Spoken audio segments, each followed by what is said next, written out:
So it's my distinct pleasure to introduce to you our leader, a very reform-minded leader, the President of the United States, George W. Bush. Carlos, thank you. Bless you. Thank you all.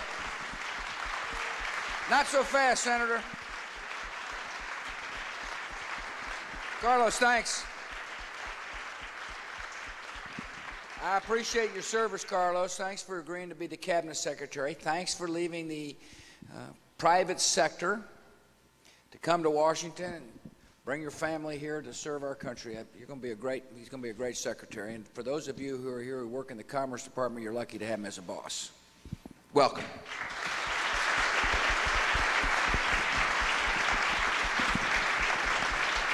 I appreciate my friend Orrin Hatch joining us. Senator Hatch, thanks for coming.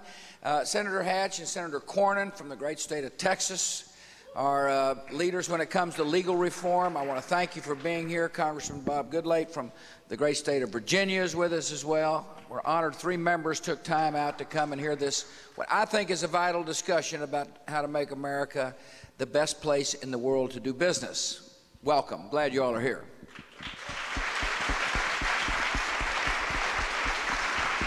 I want to thank the entrepreneurs who are here, the small business owners and the association members, people who care about legal reform. I appreciate you coming. I also want to thank our panelists. We're going to have an interesting discussion about why we need to do something about class action lawsuits. That's what we're here to discuss. I do want to put it in the larger context, though, about why we even ought to take on this issue. As Carlos said,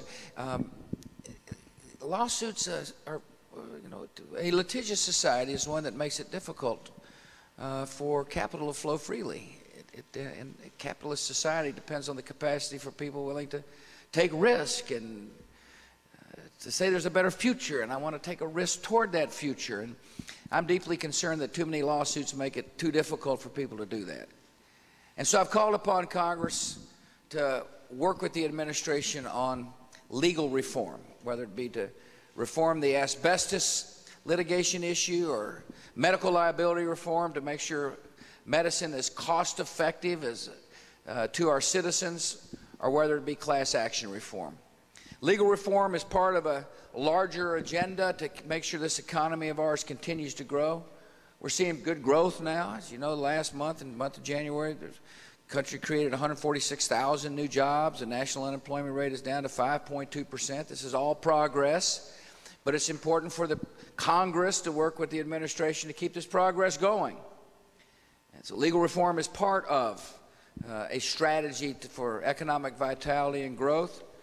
So is a disciplined budget part of that strategy. I submitted a budget earlier this week. I'm not surprised some people are yelling about it already, but it is a budget that is lean and effective and says we'll spend money on programs that work. And I look forward to working with Congress to get that budget passed.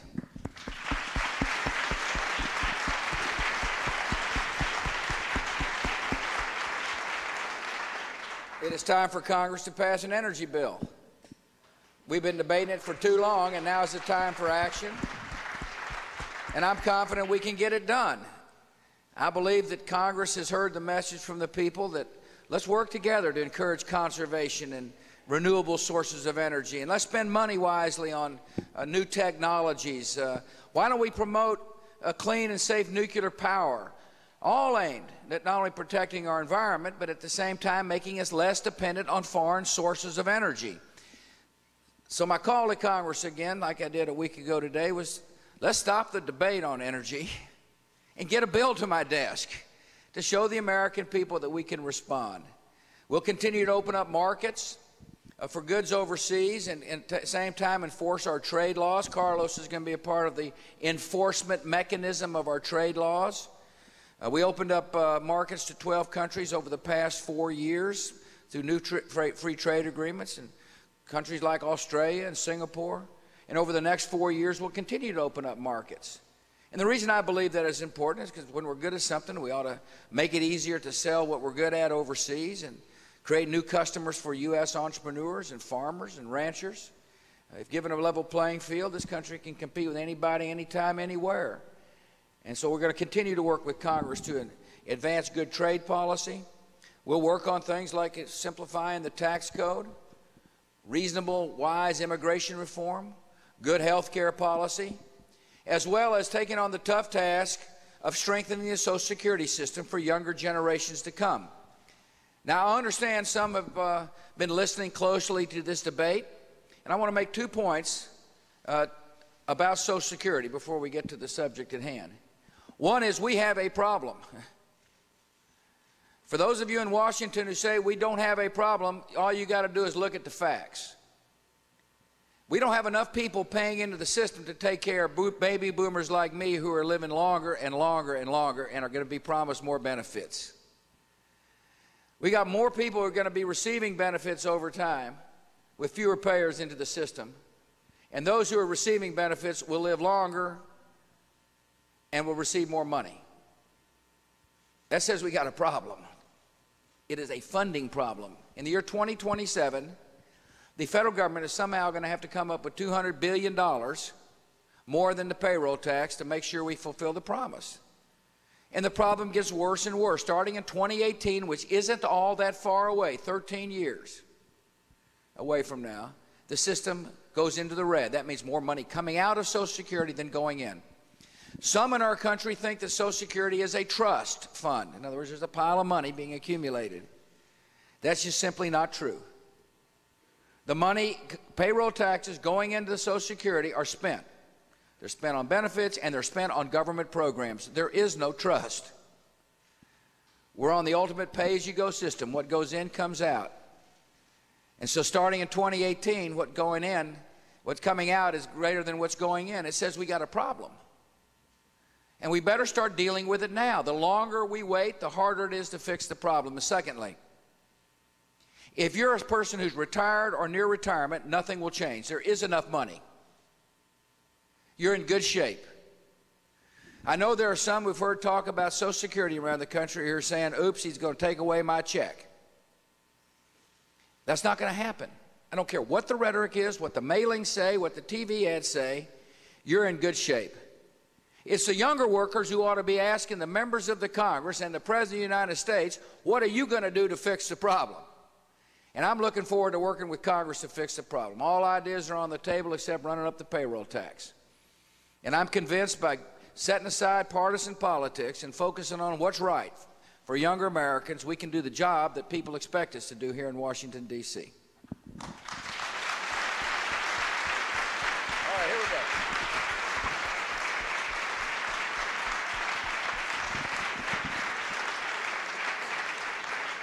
We're here to talk about class action lawsuit abuse. And we've got some experts here to help us understand what class action lawsuits are all about and how best to affect good public policy. Well, look, there is a bill working its way through the Senate now, and I want to thank both Republicans and Democrat members of the Senate for working on that bill. My call to them is to listen to the experts, and we're about to hear from two, actually three. Two people who've studied the issue and one who's actually lived with it. It is important for the sake of this country and for the sake of our economy to have a fair answer to a problem that is escalating. The problem is people are filing suits all over the country in a state courthouse that's affecting people in other states. And oftentimes businesses are getting drug into it, or people are getting drug into it that are unaware they're getting drug into it, or if they are getting drug into it, when there's finally a settlement, they don't get much. And the people, the lawyers get a lot. And so we've worked with Congress to come up with a reasonable solution. And they've come up with a reasonable solution. It says interstate class actions ought to be conducted in a federal court. And my call to the Senate today is to get that bill done as quickly as possible so we can get it to the House and get it to my desk. And the Senate has got to pass the bill on the floor without amendment. They need to pass a clean bill, one that makes sense for the American people.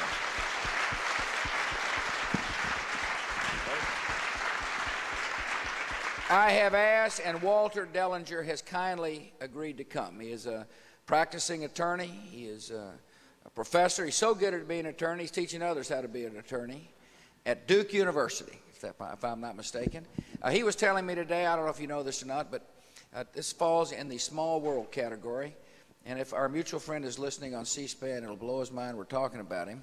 But I was raised in Midland, Texas, and the fellow who lives across the street from him in North Carolina's father was the baby doctor for my 3 little brothers. Now, how about that for small world? Tell Roden hello. Walter, why are you interested in the issue? He's actually served in government for the previous administration. He represents the spirit needed to have good legal reform, and that is the bipartisan spirit. And tell us why you're here and give us your interest in the subject. Mr. President, this is a good bill. I've been interested in the problems for the economy for 20 years caused by excessive litigation and tort judgments, excessive punitive damages.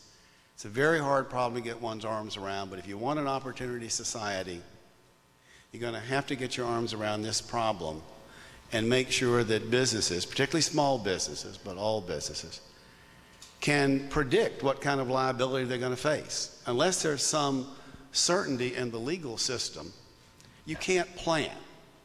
And the result, when lawsuits are excessive, is consumers pay a higher price. American goods are priced too high because of excessive litigation. That costs us jobs.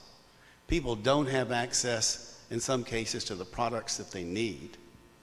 And it calls into question whether we really have a rule of law.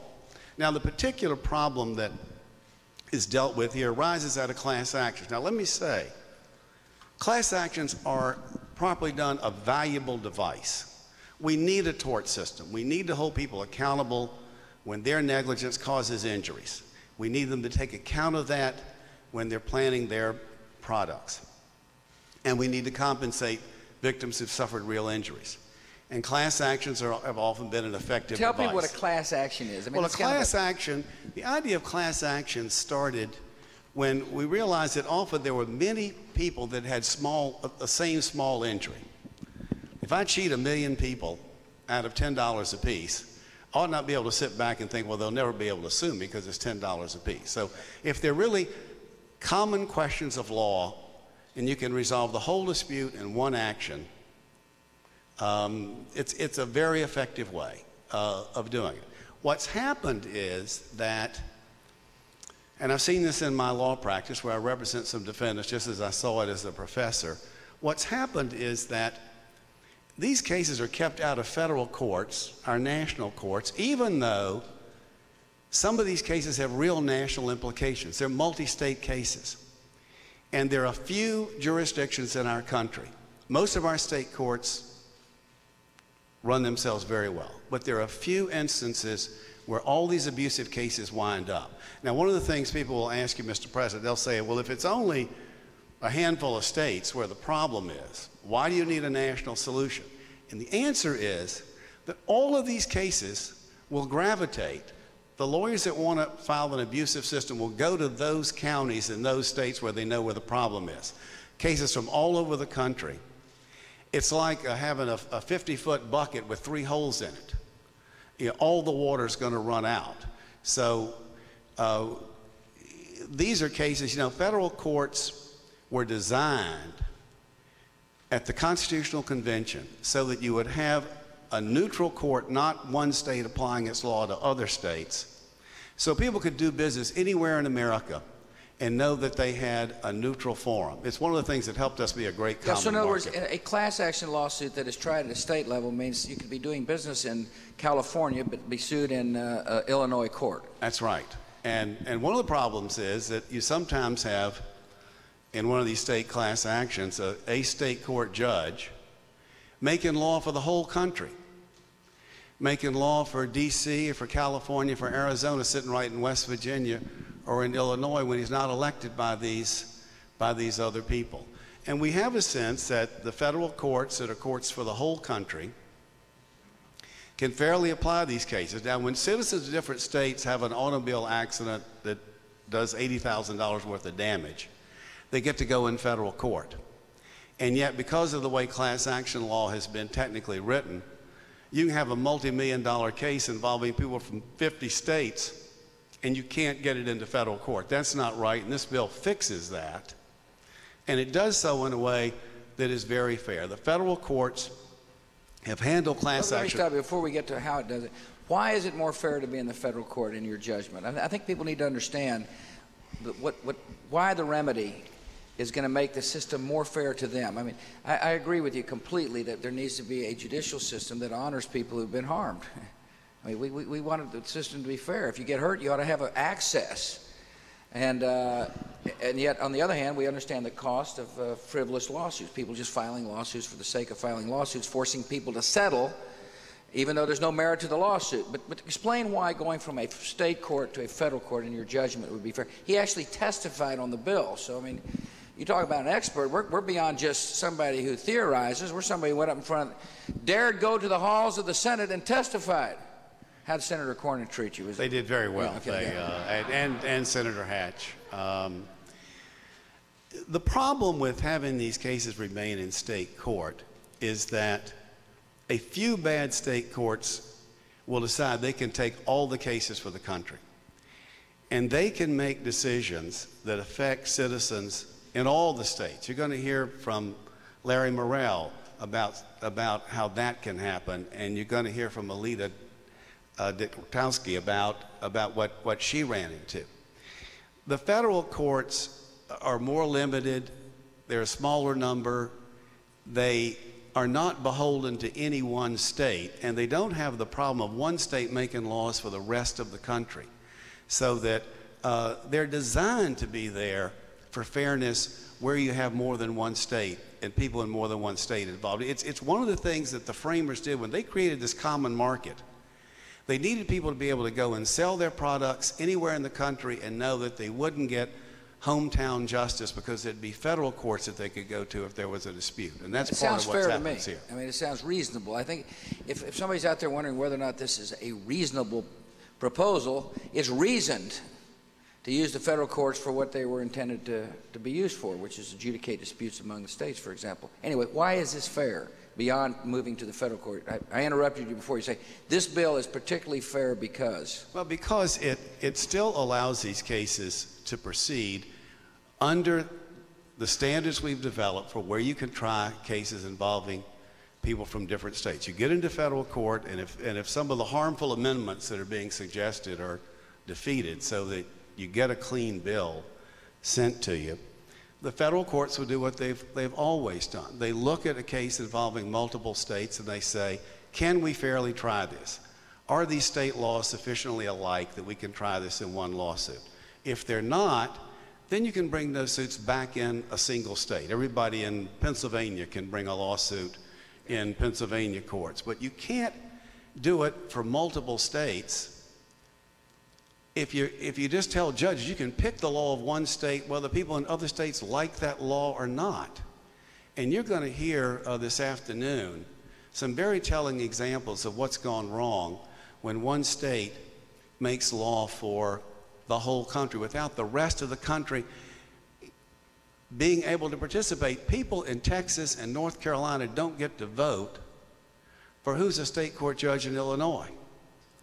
And we don't get to vote on what the law should be in those other places.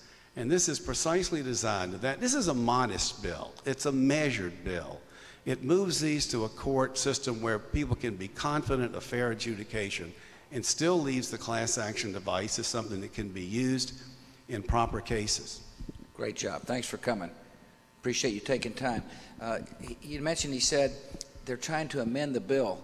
That's code word for they're trying to weaken the bill. They're trying to make the bill not effective. That's why I called for a clean bill, and Walter called for a clean bill as well. And I'm confident that the Senate will hear that call and get a good piece of legislation off the floor. Then we'll move it to the House, and then it'll get to my desk quickly, and we'll show progress working together. By the way, I repeat, this is a bill that is co-sponsored with Republicans and Democrats. It's a good piece of legislation. Larry Morrell, what do you do, Larry? I'm the Commissioner of Insurance, Securities, and Banking for the District of Columbia. Right around the corner. Right around the corner. Right across the street. Right across the street. Well, that's good. So that seems like an unusual connection. Here you are sitting next to the president talking about class action lawsuit, and it seems like you're really not involved with the law, but are you? Yes, indeed. And let me explain and add to what Walter said before. My job, I'm essentially a state official, and my job is to protect the people of my jurisdiction, the District of Columbia, and in particular those who buy insurance. And I worry about that, and I take that seriously. I implement the laws of the District of Columbia as passed by the Council and approved by the Congress. It's very difficult to do when you've got a judge in a remote jurisdiction making rulings that affect my people without my having a chance to get involved. Let me give you one example. In the state of New Mexico now, there have been 34 separate cases filed claiming that there's a violation of fair dealing in charging a small fee for an installment payment on a life insurance policy. That is, you have a life insurance policy that has $1,000 a year as the premium, and the company says, well, you can pay it quarterly.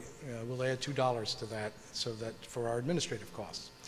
The charge made in each of these cases is not that the cost is too high or that it's not revealed, because it is revealed, but that the failure to state an annual percentage rate is a violation of fair dealing. Now, I know, you know, everybody knows that an annual percentage rate is for loans, and there's no loan here. But that's the theory. Now, as I say, 34 cases have been filed. 7 have settled already. Yeah.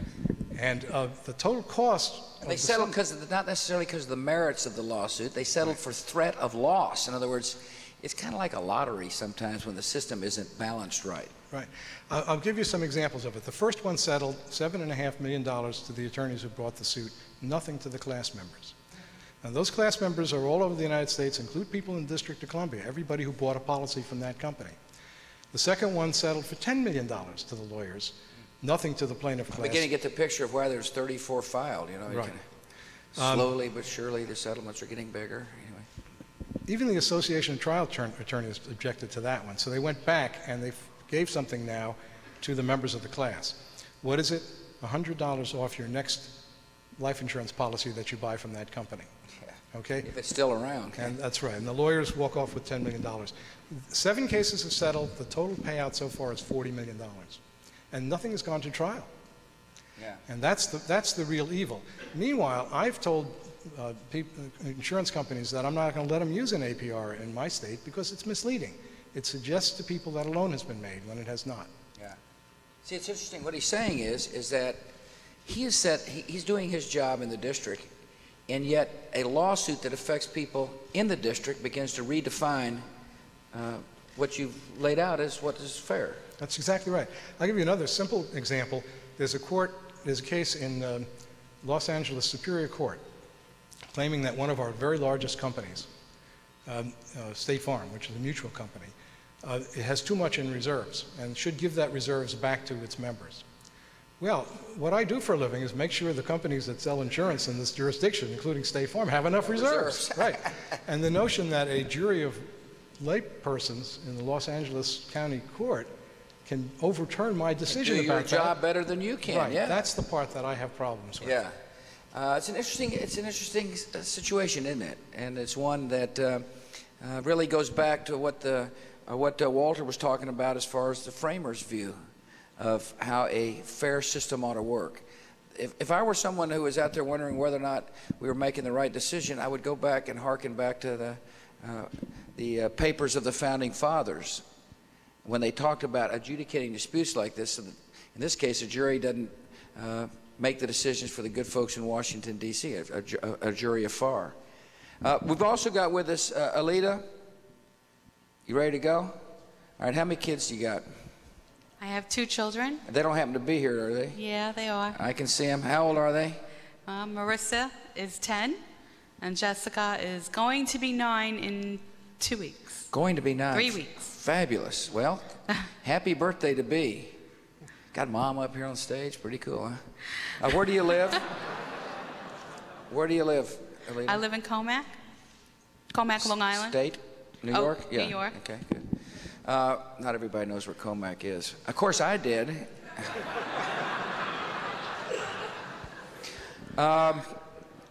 So why are you here? No. Well, Mr. President, Give us your story. This is a very interesting tale. okay. Well, first, I would never believe in a million years I'd be talking to you face to face. Yeah. And I would never believe that I'd be talking to you about my TV set. But here it goes. This is being recorded on film so you can play it back just to prove it actually happened. My husband and I purchased a brand new 25-inch television from RCA, Thompson Electronics. When? And back in 1995. Good, yeah. And almost 2 months later, the TV started going on the fritz every now and then. It was intermittent. It didn't happen all the time. If it was in the mood, it didn't work. Every now and then, a black line. Every now and then, a little fuzz. And we called the company and we said, can you tell us what's going on with the television? Well, Mrs. Dukowski, there's nothing wrong with your television. You have to call the cable company. Called the cable company. The old runaround. Exactly. And we ran a few miles there because constantly the cable company would then say there's nothing wrong with the TV. The company would then say, yes, it's a cable. And this went back and forth for almost 2.5 years. Yeah. And progressively, during that 2.5 years, the TV was getting worse. Instead of it having a bad day once every month, now it's once every day. And it got to the point where I said, you know what, this is definitely a television. This is not my cable, it's definitely a television. And I called the company and I said, look, I know it's a television. Can you tell me what I can do about it? How can I get it repaired? What's the problem? And the woman said to me, oh, you didn't know about that warranty on the internet. And I said, no, I didn't. And she said, oh, well, there was a warranty on the internet. I guess you missed it because now we're in the process of a lawsuit. And I said, what lawsuit? And she said, you'll probably be getting papers in the mail. Within a week later, I got a notice, this class action lawsuit, that gave me a coupon for $50 off a brand new RCA TV if I made a purchase of $100 or more. Now, the last thing in the world I wanted to do was purchase another RCA Thompson Electronics appliance after they have already been so dishonest with me to begin with. Okay, well, I'm going to stop you there. So you open up the mail. Right? And somebody sends you a coupon. Correct. Meaning that you were a party to a lawsuit. Exactly. But you didn't know you were the party to the lawsuit. Had no clue. Yeah, it's interesting, isn't it? Yeah. Whew. First, I'm glad I wasn't the Thompson salesman, you know? I mean, so well, you get the what? You get a $50? $50 rebate if you make a purchase of $100 or more. Yeah. And of course, as I mentioned, why would I want to purchase a product from them again after they've been so dishonest with me? They knew there was a problem with the TV. It was documented in this case that they had this tuner onboard problem where the tuner every now and then intermittently wouldn't work.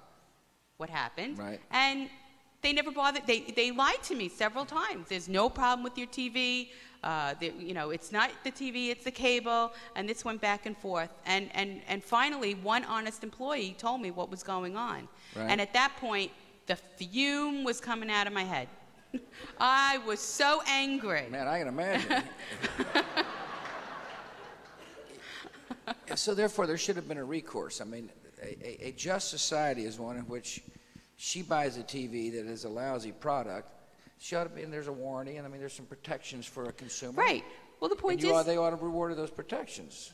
Well, and as a consumer of this product, we sent out a warranty card that said if there's a problem with the TV, Yeah. the company's supposed to notify us. Right. And so the TV company was wrong, and so the verdict was guilty, and you got $25. I got a $50 $50, rebate sorry. to go buy a new TV from them. Yeah, I know. Which, So it made you even hotter. So why was that such a?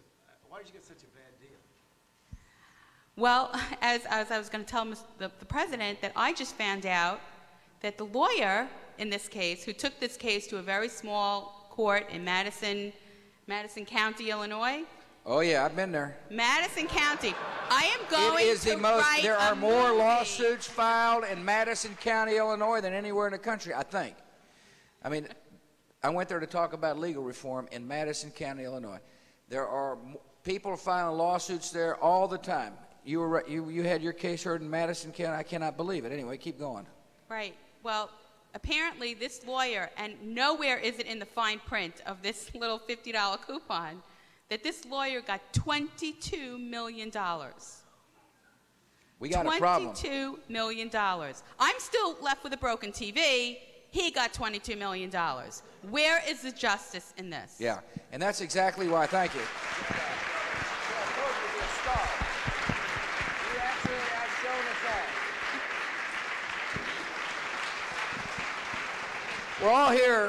We're all here because we want the system to be fair.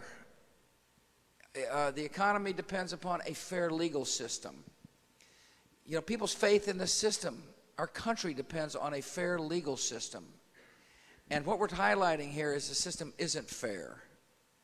And the positive news is, in this town, people have come up with a fair solution that will treat people with respect and give them justice when they need it, and at the same time hold people to account when they need to be held to account without affecting our capacity to grow our economy. Fairness is all we ask for.